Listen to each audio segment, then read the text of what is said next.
자, 이 시간에 하나님이 주시는 말씀은 시편 135편입니다. 구약성경 901페이지에 있습니다.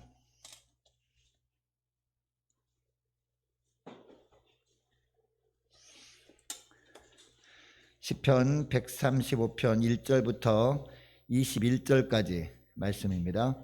구약성경 901페이지에 있습니다. 자, 1절 말씀부터 제가 읽겠습니다.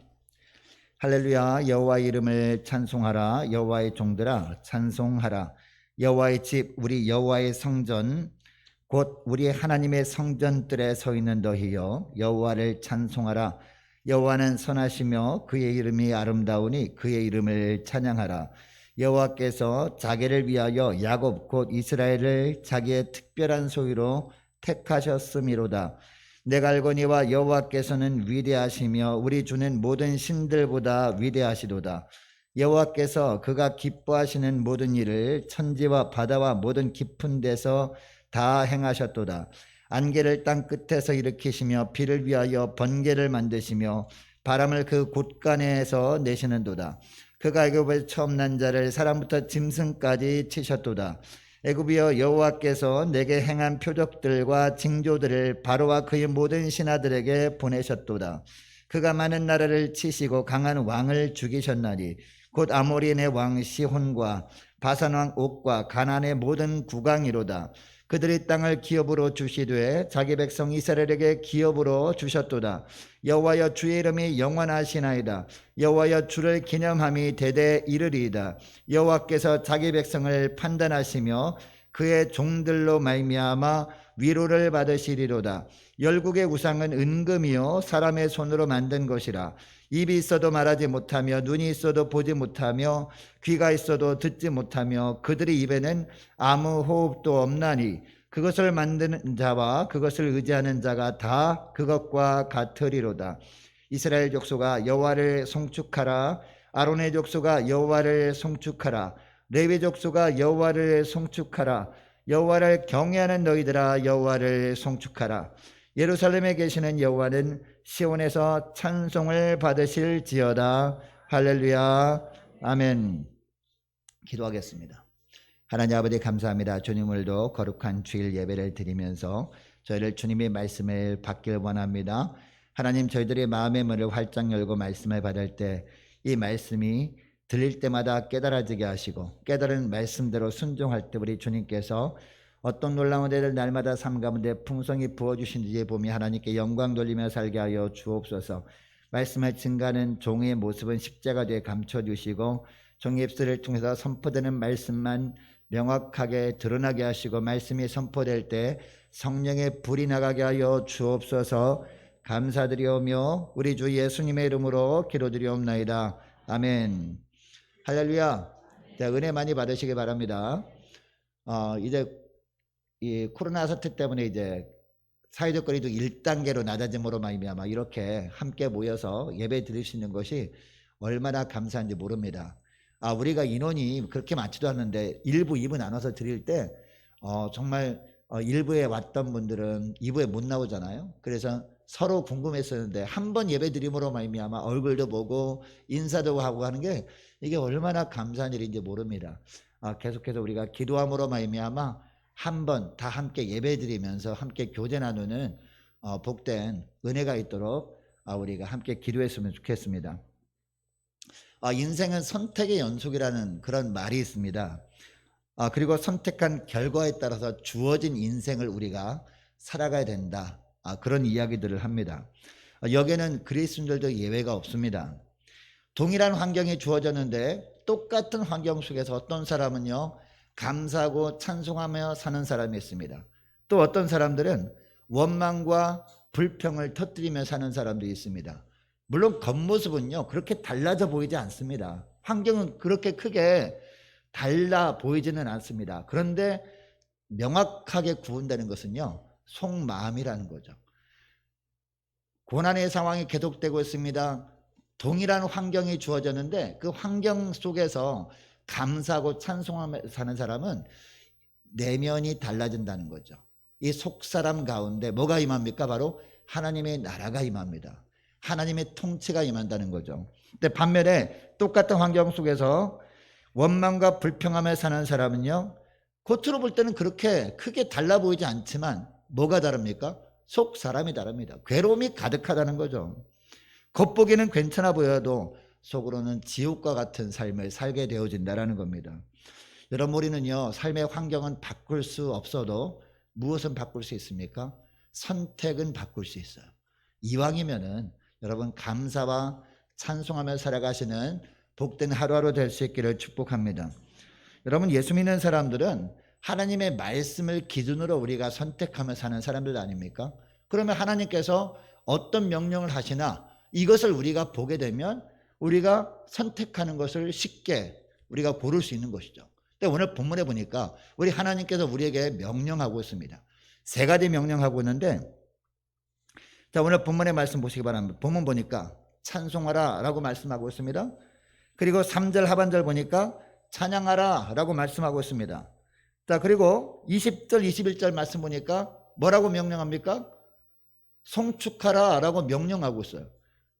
그런데 이 세 가지 명령이 다 똑같은 의미 같아 보이지 않습니까? 찬송하라, 찬양하라, 송축하라. 똑같은 의미 같아 보이지만 조금씩 다릅니다.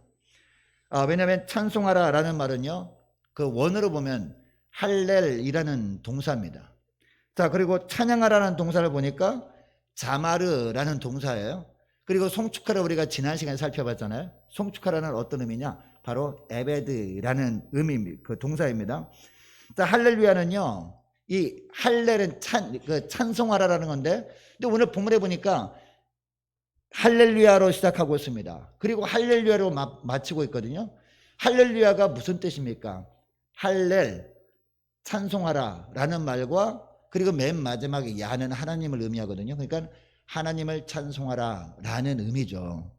자, 그러면 왜 그러면 할렐루야로 시작해서 할렐루야로 마치고 있을까요?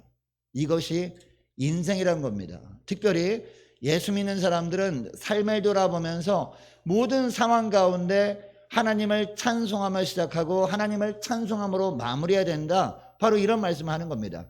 우리가 태어날 때도 하나님을 찬송하며 태어났습니다. 하나님께서 나에게 생명을 주셨구나라고 하면서 찬송하며 우리가 인생을 시작해야 됩니다. 인생을 마무리할 때도 찬송하면서 인생을 마무리하는 거예요. 매 순간순간 물론 힘든 부분도 있었지만 그러나 매 순간순간마다 하나님께서 붙들어 주시고 보여 주셨기 때문에 내가 지금까지 믿음을 지킬 수 있었구나, 이것을 고백하면서 하나님을 찬송하는 거예요. 한 주간 시작할 때도 마찬가지입니다. 하루를 시작할 때도 마찬가지예요. 한 주를 마무리할 때도, 하루를 마무리할 때도 늘 하나님을 찬송하면서 지내라, 이런 말씀을 오늘 본문을 통해서 하나님이 하고 계시는 겁니다. 특별히 보면 1절 중반절부터 3절까지 보면 찬송하라 라는 명령이 나오는데 3번이나 반복하고 있죠. 찬송하라, 찬송하라, 찬송하라.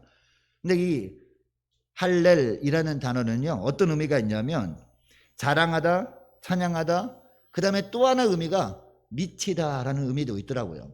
여러분이 미치다라는 것은 무슨 의미냐면 그냥 어디에 도달하다 이런 의미가 아니라 어디에 미치다라는 거예요. 뭐 돈에 미치다, 명예에 미치다, 이런 의미예요. 근데 우리 예수 믿는 사람은 뭐에 미쳐야 돼요?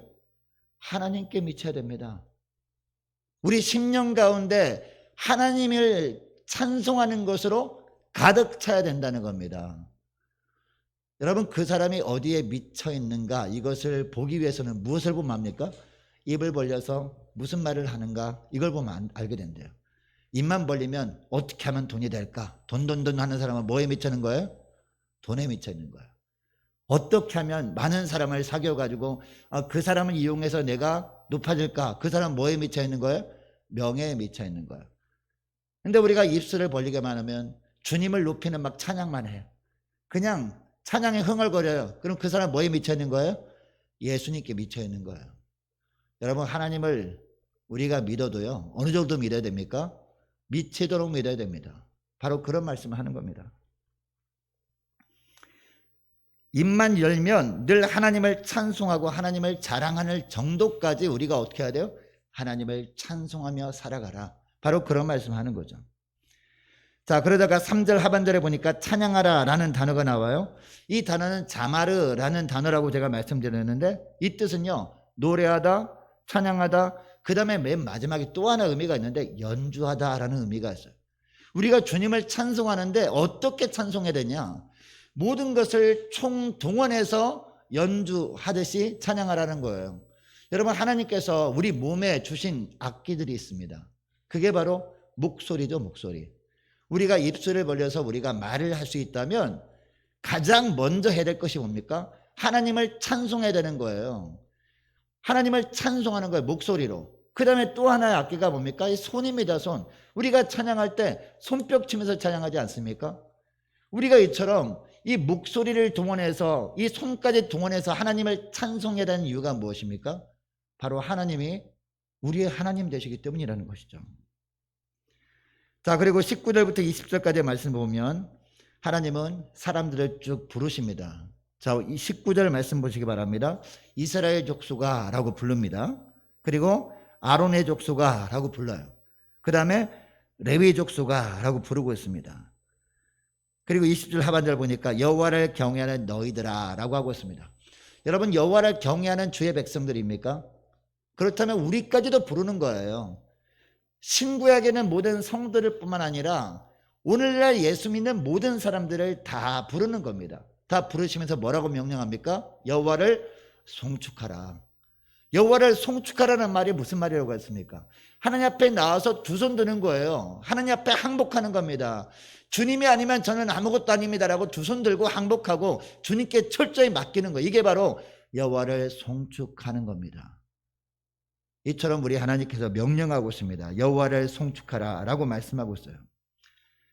자, 그런데 오늘 본문에 21절 말씀 보시기 바랍니다. 21절 말씀 보니까 예루살렘에 계시는 여호와는 시온에서 찬송을 받으실지어다 라고 하고 있습니다. 물론 여기 예루살렘이라는 단어는요, 물론 공간적 의미의 예루살렘일 수 있습니다. 그런데 이것을 영적으로 보면 어떤 의미냐? 바로 하나님만을 찬송하고 하나님만을 찬양하고 하나님만을 송축하는 사람들이 바로 예루살렘이라는 거예요. 그 예루살렘에 계시는 여호와라고 하는 것을 보면 이런 사람에게 어떤 축복을 주신다고 하고 있는 것을 볼 수 있습니까? 아, 임마누엘의 축복을 주시는구나.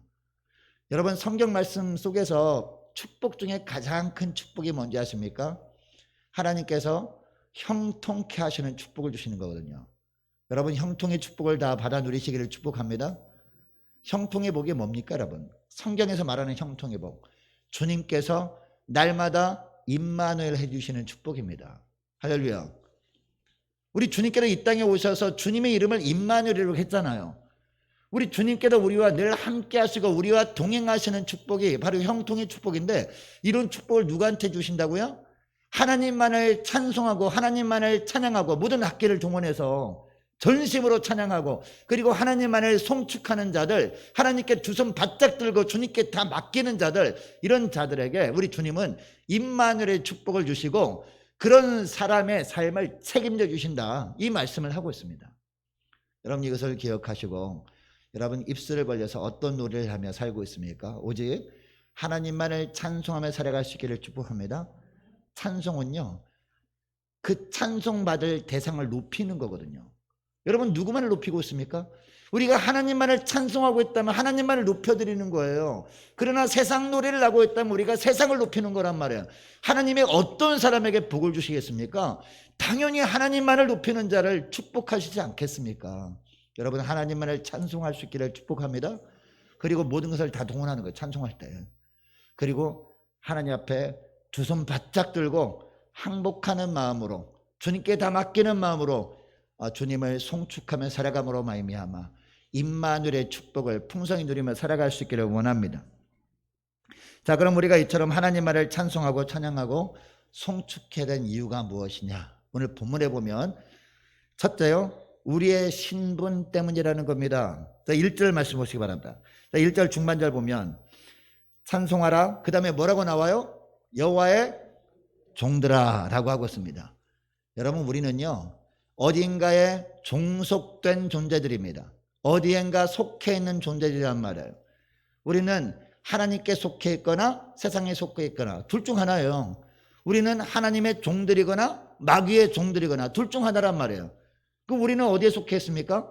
하나님께 속해 있잖아요. 그렇다면 하나님의 종들이라는 겁니다. 근데 여기에 종이라는 단어는요, 그냥 우리가 생각하는 하인 그런 개념이 아니에요. 여기 종이라는 개념은요, 노예라는 뜻이에요. 여러분, 마귀의 종살이를 할 때요, 마귀의 노예로 살았습니다. 그러니까 내 의지와 상관없이 죄 가운데 살게 되는 거예요. 이 마귀가 자꾸 이끄는 대로 살아가게 되는 거예요. 세상 속에서 살아가게 됩니다. 그러나 여러분, 여호와의 종들은요 좀 틀립니다. 우리가 마귀의 종살이를 살고 있었는데 우리 하나님께서 값비싼 대가를 치르시고 우리를 사셨어요. 그래서 하나님의 종 삼아 주셨습니다. 마귀의 종으로 살 때는요, 우리에게 자유가 없었어요. 그냥 마귀가 시키는 대로 하며 살아야 됐어요. 그러나 하나님의 종이 되었을 땐 틀립니다. 우리 주님께서요, 그 아들 독생자 예수 그리스도의 피값을 치르시고 우리를 사시고 주님의 종 삼아 주셨는데 자유를 주신 거예요, 여러분. 여러분, 그러니까 우리가 율법주의로 빠지면 안 됩니다. 하나님의 말씀을 안 지키면 우리가 큰일 나죠. 당연히 큰일 나죠. 왜? 주님이 싫어하니까. 그러나 하나님의 말씀을 지키지 않는다고 여러분, 한 번 구원받은 백성을 하나님이 놓으십니까? 놓지 않으세요. 그 율법대로 살지 않아도 우리가 예수를 부인하지만 않으면, 믿음만 버리지 않으면 우리가 구원받은 것은 달라지지 않습니다. 근데 우리 하나님께서 우리에게 자유함을 주셨잖아요. 여러분, 자유함을 주셨다면 그 자유함을 가지고 우리가 어떻게 해야 됩니까? 그 자유함을 준 대상을 우리가 높이고 찬양하며 살아야 되지 않겠습니까? 그 자유함을 주신 분이 너무나 귀하기 때문에 그 주님의 말씀을 지키는 것을 우리에게 주신 자유함 가지고 우리가 행하는 거예요. 이게 바로 은혜입니다, 여러분. 2절 말씀해 보면요, 이런 여호와의 종들은 어떤 특권을 누리며 살게 된다라고 하고 있습니다. 2절 말씀 보시기 바랍니다. 2절 말씀 보니까 여호와의 집, 우리 여호와의 성전, 곧 우리 하나님의 성전 뜰에 서 있는 너희여 라고 하고 있습니다. 여러분, 우리가 하나님의 종으로 우리가 살아가고 있다면 우리는 무엇을 사모해야 됩니까? 당연히 하나님이 부어주시는 은혜를 사모해야 되겠죠. 우리가 자유함을 누리며 살게 됐습니다. 우리가 자유함을 누리며 살게 됐는데 내 뜻대로 내 생각대로 막 살게 되면 위험합니까? 위험하지 않습니까? 너무나 위험해요. 왜냐하면 이 우는 사자와 같이 마귀가 삼킬 자를 찾아다니고 있거든요. 어떻게 하면은 이제 끄집어 내리려고, 어떻게 하면 믿음을 부서뜨리려고 노려보고 있단 말이에요. 그래서 우리에게 필요한 게 뭡니까? 하나님의 도우심이 필요하잖아요. 하나님의 돌보심이 필요하잖아요. 그래서 무엇을 사모하게 됩니까? 내 생각대로 내 뜻대로 안 되는 게 내 인생이구나. 나에게는 하나님의 은혜가 필요하구나 라고 우리가 소망하며 살게 됩니다. 근데 하나님의 은혜를 우리가 어디로 가면 풍성히 우리가 받을 수 있어요? 하나님의 은혜가 늘 임한 곳, 그곳이 구약성경 어디였어요? 여호와의 성전이었다는 거죠. 하나님의 성전. 그래서 제사장들과 레위인들은 늘 하나님의 성전 안에서 하나님의 은혜 가운데 살게 되거든요. 그리고 레위 지파가 아닌 사람들도 자원한 사람들, 그게 누구였습니까? 그게 바로 이 자원하는 사람들이 있었다는 거죠. 하나님께 서원하는 거. 하나님께 너무나 감사해서 하나님, 제 일정 기간 동안 제가 나실인으로 살겠습니다. 나실인 서원하는 기간 동안 제가 다른 일 하는 거 다 내려놓고 하나님의 성전 안에서 섬기며 살겠습니다. 이런 사람들이 있었단 말이에요.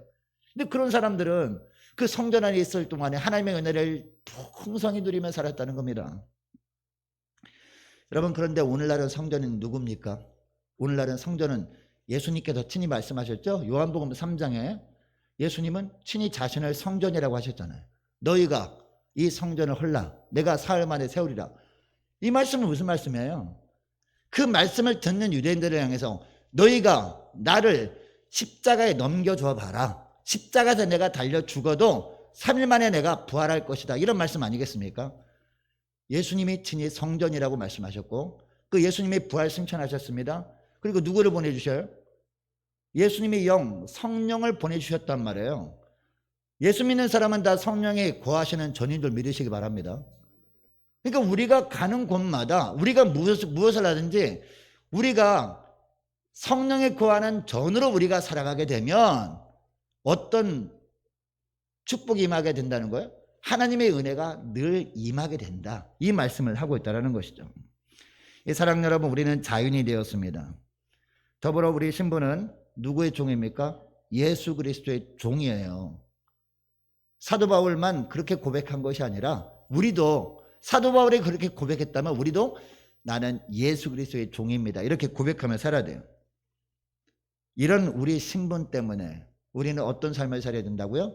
오직 주님만을 찬송하고 주님만을 찬양하고 주님만을 송축하며 살아야 된다라고 주님은 오늘 본문에서 말씀하고 있습니다. 자, 그리고 두 번째, 이 3절 말씀 보면 하나님이 어떤 분이시기 때문에?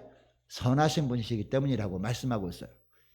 하나님은 모든 하시는 일이 선하시고 그리고 위대하시기 때문에 우리는 하나님을 찬송하고 찬양하고 송축해야 된다라고 말씀하고 있습니다. 자, 3절 말씀 보시기 바랍니다. 자, 3절 보니까 여호와를 찬송하라. 여호와는 그 다음에 뭐라고 합니까? 선하시며 그의 이름이 아름다우니 그의 이름을 찬양하라 라고 하고 있습니다. 여러분, 하나님이 하시는 모든 일들은 선합니다. 그런데 우리가 볼 때 하나님께서 나에게 행하시는 일을 우리가 생각해 볼 때 이해가 되지 않을 때가 많지 않습니까? 분명히 하나님은 모든 행하시는 일이 선하다고 하는데 하나님이 왜 나에게 하시는 일은 내 마음에 들지 않을까요? 내가 볼 때 이해가 할 수 없습니다. 하나님은 분명히 선하다고 하시는데 내가 볼 땐 선한 것처럼 보이지 않아요. 그렇게 믿음으로 살고자 애를 쓰고 그래도 예배를 참석해서 반드시 예배를 통해서 은혜 받으려고 노력하는데도 불구하고 예배 잘 참석도 하지 않고 심지어는 예수 믿지 않는 사람은 더 잘 풀리는 것 같아요. 예수 믿는 사람들은 육신이 질병 때문에 골골하고 믿지 않는 사람들은 건강하게만 사는 것처럼 보입니다. 이해할 수 없는 거예요. 그러나 주님은 말씀하십니다. 하나님은 선하신 분이시다 라고 하고 있습니다. 그러면서 하나님의 왜 선한 분인지 예를 들어서 이스라엘 백성들을 예를 들어서 설명하고 있는 본문이 오늘 본문이에요. 자, 4절 말씀 보시기 바랍니다. 4절 보니까 여호와께서 자기를 위하여 야곱 곧 이스라엘을 자기의 특별한 소유로 택하셨다라고 말하고 있습니다. 여러분, 하나님께서 이스라엘 백성들을 특별한 존재로 택하셨다면 모든 삶에 평탄함이 있어야 되지 않을까요? 시온의 대로처럼 활짝 열게 해주셔서 그 시온의 대로처럼 그냥 넘어지지도 않고 쭉 달려가게 되면 모든 사람들이, 주변 사람들이 야, 정말 하나님의 택한 백성들은 다르구나 이렇게 느끼지 않을까요? 여러분이 이스라엘 백성의 역사를 돌아보세요. 오늘 본문에 보면 그 역사를 쭉 이야기하고 있거든요. 이스라엘 백성들이 애굽에서 400년 동안 노예 생활을 했잖아요. 애굽에 처음에 갈 때 여러분 왜 갔습니까? 가나안 땅에 기근이 임한 거예요. 야곱 가정에 기근을 만나가지고 결국 어디로 갑니까? 다행히도 이 야곱의 아들 중에서 요셉이 애굽의 총리 대신이 됐잖아요. 애굽의 총리 대신으로 있는 애굽으로 간 거예요. 초청을 받아가지고. 물론 야곱이 총리 대신이 되는 동안에는 괜찮았어요. 그리고 이 바로 왕들, 이 계속해서 바로 왕이 죽으면 또 다음 왕이 또 바로가 되지 않습니까? 그 왕들 중에서 이 요셉을 아는 왕들이 있는 동안에는 그나마 괜찮았어요. 그런데 문제는 그 애굽에 큰 정변이 일어나죠. 쿠데타가 일어나가지고 요셉을 모르는 그런 바로가 왕이 됐어요.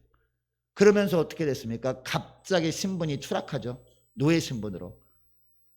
노예 신분으로 사는 것도 10년, 20년이면 그나마 견딜만 하죠. 근데 400년 넘도록 노예 생활을 한 겁니다. 이해할 수 없는 거예요. 아니, 이럴 거면 왜 애굽으로 인도하시냐고요. 애굽으로 가는 것도요, 기도했을 때 응답받고 간 거거든요. 하나님이 허락해서 간 거란 말이에요. 하나님의 말씀에 순종해서 갔는데 왜 이런 일이 발생하느냐 이렇게 고민하지 않겠습니까? 여러분, 그때뿐만입니까? 애굽에 10장을 내려서 출애굽한 사건이 오늘 본문에 나오죠. 자, 오늘 본문 말씀 8절 말씀이 바로 장자 재앙에 대한 내용 아닙니까? 그리고 9절 말씀은 이 장자 재앙 이외에 다른 재앙들 있잖아요. 다른 재앙들이 애굽 전역에 임한 그런 내용 아닙니까? 이 애굽의 10장을 통해서 출애굽했단 말이에요. 그렇다면 아니, 하나님께서 약속하신 땅으로 인도하셔도 빠른 길로 인도하셔야 정상 아닙니까? 그런데 그 길로 인도하지 않고 광야 생활 동안 고생하게 합니다. 근데 여러분, 광야 생활하는 것도 마찬가지예요.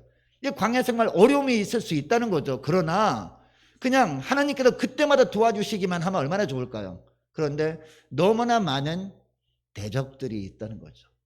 대적들과 치열한 전쟁을 벌이는 그런 환경이 있었다는 거죠. 이때뿐만입니까, 여러분? 그러면 요단강을 건너서 가나안 땅에 도착하면 그러면 이제 고생 끝 행복 시작이구나라고 하면 얼마나 좋을까요? 그런데 요단강 건너서 가나안 땅에 갔을 때 여러분 전쟁이 없었습니까? 더 많았어요, 전쟁이. 엄청나게 많은 전쟁을 치러냈어요. 예.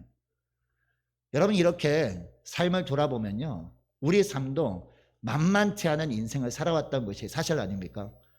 그런데 감사한 것은 그 순간순간마다 하나님께서 고생만 하게 하신 것이 아니라 우리가 너무나 힘들어서 자칫 시험에 빠지려고 할 때쯤 되면 그때마다 뭘 내주세요?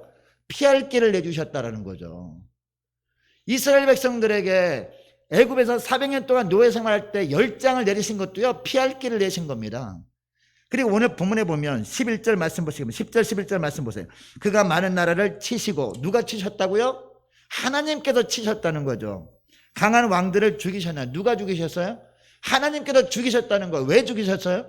이스라엘 백성들을 힘들게 하니까, 시험에 빠지게 하려고 하니까 하나님께서 그런 문제들을 제거해 주셨다는 거죠.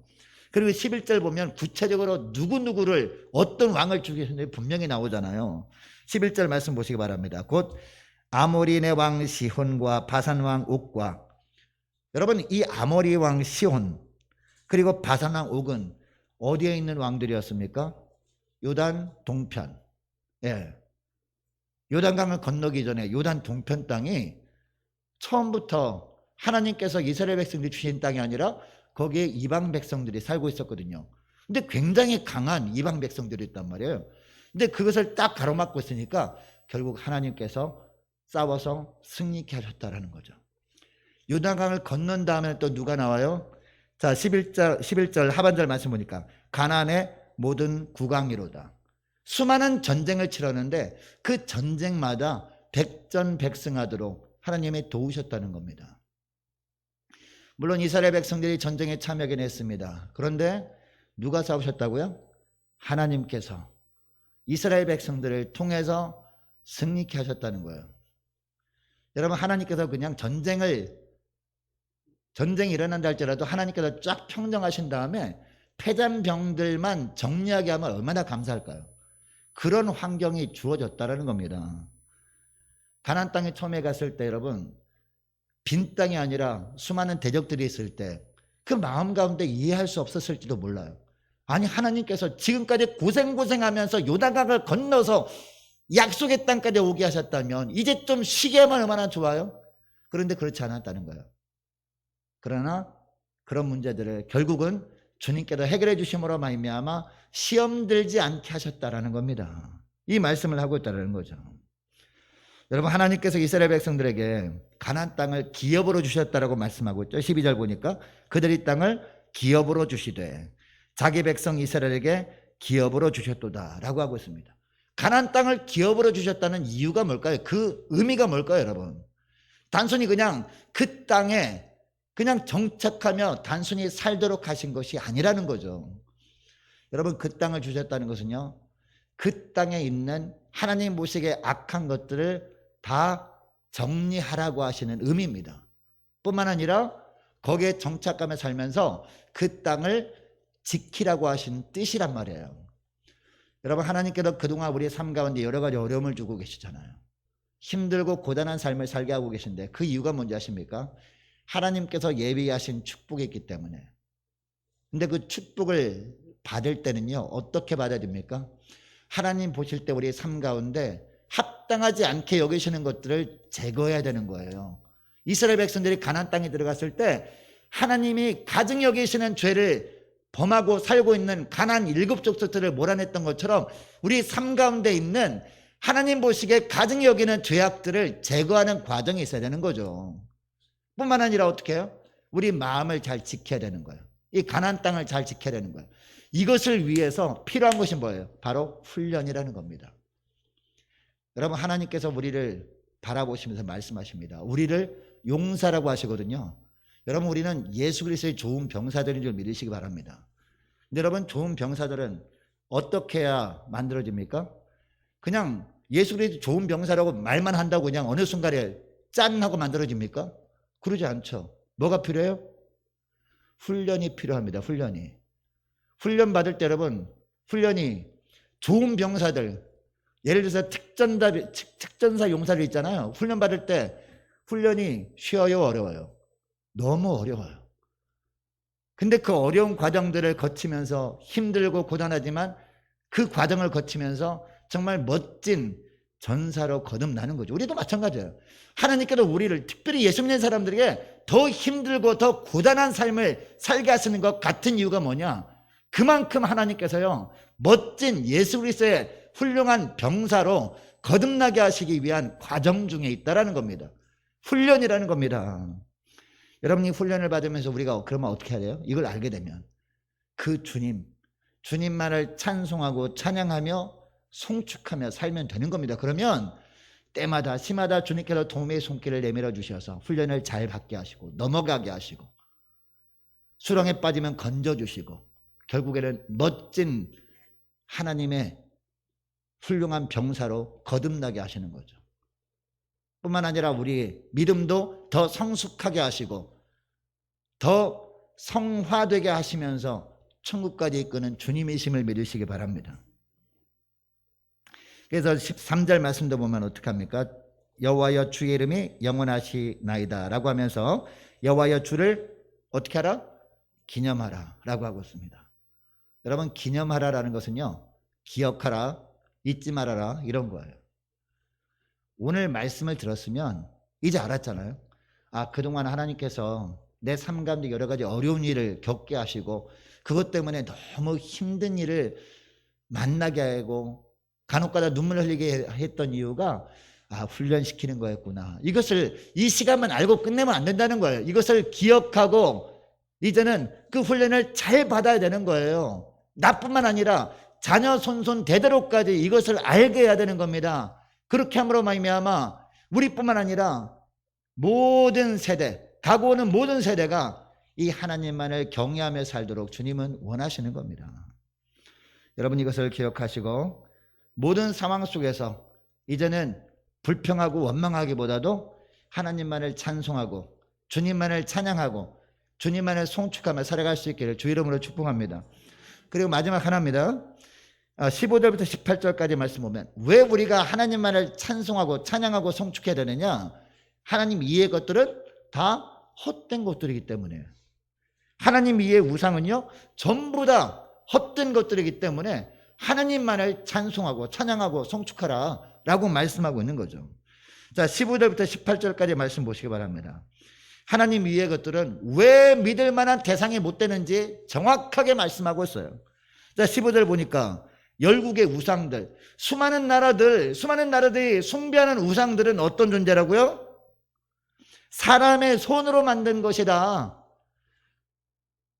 그러나 하나님은요, 누가 만든 존재가 아니죠.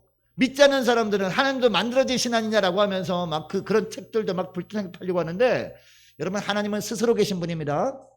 그러나 하나님 외의 우상들은요, 사람이 만든 것에 불과한 것이다 라고 말씀하고 있어요. 자, 16절 말씀 보시기 바랍니다. 입이 있긴 합니다. 사람이 만들었기 때문에 입은 있지만 여러분, 말할 수 있는 존재예요? 말 못하는 존재라는 겁니다. 입이 있다는 것뿐이지. 그러나 하나님은요, 날마다 말씀하시는 분입니다. 할렐루야. 그리고 눈이 있기는 합니다. 눈이 있어도 보지 못한다는 거예요. 그러나 하나님은요, 지금도 불꽃 같은 눈으로 우리를 다 지켜보고 있습니다. 심지어 뭐까지 보세요? 우리 마음속까지 다 들여다보고 계십니다. 할렐루야. 이만큼 차이가 나는 분이다라는 거죠. 그리고 17절 말씀 보시기 바랍니다.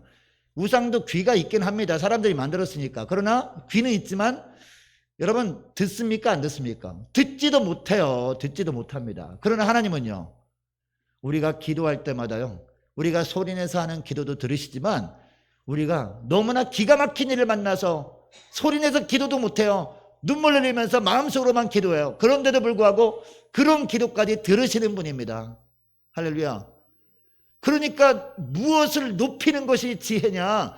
이처럼 주님께서 다 지켜보고 계시고 다 보고 계시고 우리의 기도까지 다 듣고 계시는 참 신중의 신이신 하나님만을 높이며 주님만을 찬송하는 것이 그게 사람의 도리 아니겠느냐, 이런 말씀을 하고 있습니다. 이럼에도 불구하고 그래도 내 눈에 보이는 것을 믿어야지라고 하면서 우상 숭배하는 사람들 어떻게 된다고 하고 있습니까? 자, 18절 말씀 우리 같이 읽습니다. 이거 정말 중요한 말씀이에요. 18절 말씀 시작. 그것을 만든 자와 그것을 의지하는 자가 다 그것과 같으리로다. 너무나 정말 살 떨리는 말씀 같아요. 그것을 만든 자가 그것과 같게 하시겠다. 우상처럼 되게 만드시겠다는 거예요. 우상처럼. 아무것도 아닌 아무런 무의미한 인생을 살게 만들어 버리겠다, 우상 숭배하는 자들은. 그리고 또 그것을 의지하는 자, 그것을 의지하는 자들도 똑같이 우상처럼 만들어 버리겠다라고 말씀하고 있어요. 여러분, 하나님께서 이 가나안 땅으로 이스라엘 백성들을 보내실 때 가나안 7 족속들이요, 그곳에서 우상을 숭배하고 있었거든요. 우상에게 얼마나 가서 간절히 빌고 또 빌었을까요? 근데 여러분, 그 우상들이 그들을 지켜주었습니까? 지켜주지 못했다는 거죠. 그러나 우리 주님은 이스라엘 백성들을 지키십니다. 물론 이스라엘 백성들도 그곳에서 결국에는 우상 숭배하는 삶을 살았죠. 하나님도 섬기고 우상도 섬기고. 그러다가 어떻게 했어요? 나라를 빼앗겼습니다. 바벨론으로 포로로 끌려갔습니다. 그런데 하나님은 살아계신 분이었어요. 70년 만에 예루살렘으로 돌아오게 하시고 회복시키시고 고쳐주신 분이었어요. 결국은 진정한 왕이신 예수님이 이 땅에 오셔서 하나님의 나라를 세워가고 계시지 않습니까? 그리고 우리를 천국으로 인도하시고 계시는 중이십니다. 그러나 이제 우상을 만든 자나 그리고 우상을 숭배하는 자, 오늘날 우상이 뭡니까 여러분? 하나님 위에 다른 것들을 사랑하는 거잖아요. 뭐 돈이 있을 수 있고요, 그리고 뭐 자녀가 있을 수 있고요, 하나님보다 다른 것을 더 사랑하는 거. 만약 그렇다면 하나님께서 어떻게 하시겠다는 거예요? 우상처럼 만들어 버리겠다. 아무런 쓸모없는 존재처럼 만들어 버리시겠다, 이렇게 말씀하고 있습니다. 자, 그러면서 이제 마지막 마무리하고 있죠. 자, 20절 말씀 보니까 20절 21절 말씀 보면 레위 족속아 또 하나님을 경외하는 너희들아, 이스라엘 족속아, 아론의 족속아 라고 하면서, 그러니까 하나님만을 경배하라, 하나님께 항복하라. 너희들은 어떤 존재다? 여호와의 종들이다, 다른 존재가 아니라 라고 말씀하고 있습니다. 그리고 14절 말씀 마지막 보겠습니다. 14절 보니까 중요한 말씀이에요. 14절 말씀도 자, 우리 함께 읽습니다. 시작. 여호와께서 자기 백성을 판단하시며 그의 종들로 말미암아 위로를 받으시리로다. 아멘. 여러분, 하나님께서 위로받기 원하고 계십니다. 누구를 통해서? 여호와의 종들을 통해서. 여호와의 종들이 어떻게 하는 삶을 통해서 위로받기를 원하신다고요? 오직 하나님만을 찬송하고 하나님만을 찬양하고 하나님만을 송축하는 그런 삶을 주님이 보시면서 주님이 위로받기를 원하신다라고 말씀하고 있습니다. 여러분, 주님은 우리에게 생명을 값으로 지불하고 우리를 위해서 생명을 주셨습니다. 우리에게 자유를 주셨어요. 이 은혜가 아니었으면요, 우리에게 소망이 없어요. 왜냐하면 여러분, 이 사기꾼을 줄줄 따라다니면 어떻게 됩니까? 결국 사기꾼이 감옥 갈 때 함께 감옥 가는 거 아니겠습니까? 그죠? 영적인 사기꾼이 누구예요? 마귀잖아요. 이 마귀에게 속아가지고 마귀를 줄줄 따라다니면서 마귀의 종노릇하며 살면 결국 어떻게 됩니까? 이 마귀가 갈 수밖에 없는, 마귀만 가두기 위한 감옥에 우리도 따라가는 거 아닙니까? 그 영적인 감옥이 어디예요? 지옥이잖아요. 우리에게 소망이 없었단 말이에요. 근데 우리 주님께서 생명을 던지시고 우리를 건져주셨다니까요. 그렇다면 우리는 어떤 삶을 살아야 됩니까? 우리는 우리에게 그 자유를 주신, 영적인 자유를 주신 그 주님만 높이며 그 주님을 위로해드리기 위해서 우리가 애써야 되지 않겠습니까? 여러분, 다른 것은 없습니다. 오직 주님만을 찬송하는 겁니다. 주님만을 높이며 사는 겁니다. 그리고 우리에게 있는 모든 것을 다 동원해서 주님을 찬양하며 사는 거예요. 그리고 주님께 엎드려 두 손 들고 주님께 항복하고 우리의 삶을 다 주님께 맡기는 겁니다. 그러면 주님이 우리를 위로해 주실 뿐만 아니라 주님이 우리의 삶을 매 순간마다 책임져 주시는 형통의 삶을 살게 하신다, 이 말씀을 하고 있습니다. 여러분 이것을 기억하시고, 여러분 세상이 그 어떠한 달콤한 것으로 유혹한다 그럴지라도 이 사단이 정말 각양각색의 화려한 것으로 우리를 미혹한다 그럴지라도 결코 넘어가지 마시고, 그런 우상들은 다 헛된 것일 뿐이구나 라고 여기시고, 진짜 살아계신 주님은 우리 하나님뿐이구나 라고 생각하시고, 그 하나님만을 찬송하고 하나님만을 찬양하고 이 하나님만을 송축하며 살아갈 수 있기를 주 이름으로 축복합니다. 자, 기도하겠습니다.